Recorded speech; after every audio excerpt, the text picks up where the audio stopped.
বাংলাদেশের মানুষের ভোটের অধিকারের জন্য জিয়া পরিবার বাংলাদেশের মানুষের পাশে দাঁড়িয়েছিল।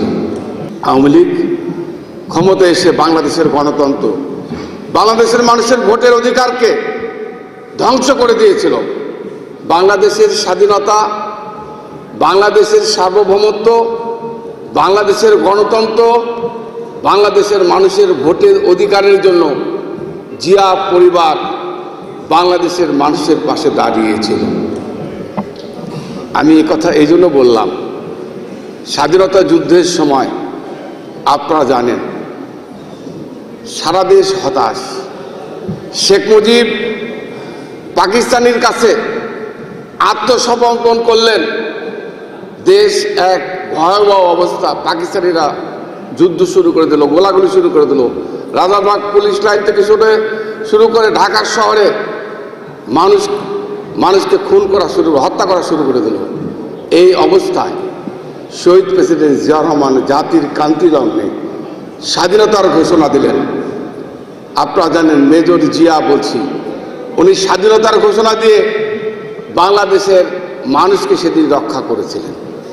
বাংলাদেশের মানুষকে মুক্তিযুদ্ধে অংশগ্রহণ করাতে উদ্বুদ্ধ করেছিলেন। 9 মাসের স্বাধীনতা যুদ্ধের পর দেশ সেদিন স্বাধীন হয়েছে।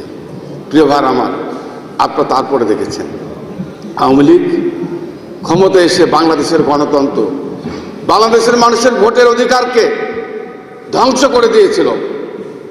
1975 সালের 7ই নভেম্বর এদেশের মানুষ, সিপাহী জনতা আবার তাকে কারাগার থেকে বের করে নিয়ে এসে বাংলাদেশের গণতন্ত্র রক্ষার জন্য দায়িত্ব দিয়েছিলেন। প্রিয় ভাই আমার, তারপরে আপনারা জানেন 1982 সালের 24শে মার্চ এরশাদ যখন বিএনপির কাছ থেকে ক্ষমতা কেড়ে নিল, আপনারা জানেন সেদিন গণতন্ত্র আবার বিপন্নের মুখোমুখি, সেদিন গণতন্ত্র আবার ধ্বংসের মুখে। সেদিন বেগম খালেদা জিয়া আপসীর নেত্রী সেদিন ভোটের অধিকার, গণতন্ত্রের জন্য সংগ্রাম শুরু করলো। আপনারা এও জানেন 1986 সালের এই চিটাগাঙ্গের লালদিঘি ময়দানে তৎকালীন আওয়ামী লীগের নেত্রী বলেছিলেন, যারা ভোটে অংশগ্রহণ করবে তারা জাতীয় বেঈমান হিসেবে আখ্যায়িত হবে। সেদিন পরের দিনই উনি ভোটে অংশগ্রহণ করে বাংলাদেশের মানুষের সাথে বেঈমানি করলেন। বেগম খালেদা জিয়া মানুষের সাথে বেঈমানি করেন নাই, আন্দোলন সংগ্রাম শুরু করেছিলেন। 90 সালে এরশাদের পতন হলো।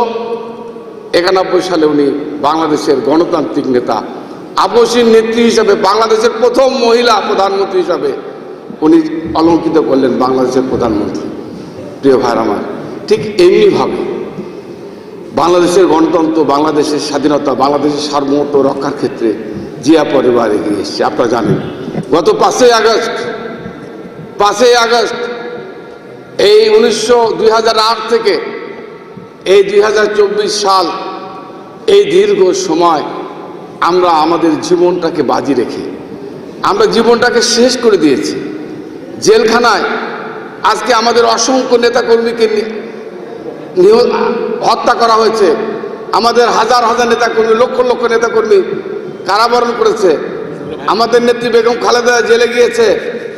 আমাদের নেতা তারেক রহমানকে দেশ থেকে মামলা দিয়ে বের করে দেওয়া হয়েছে। প্রিয় ভাই, এই প্রতিকূল অবস্থায় জাতি যখন 5ই আগস্ট ছাত্র জনতার, ছাত্র বৈষম্য বিরোধী ছাত্র আন্দোলনের নেতৃত্বে জাতি যখন হাসিনার পতন ঘটল, জাতি কিন্তু একটা আশার আলো দেখল।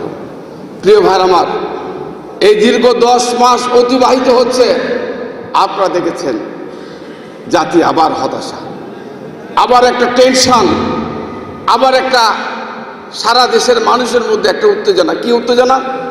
নির্বাচন বোধহয় হচ্ছে না।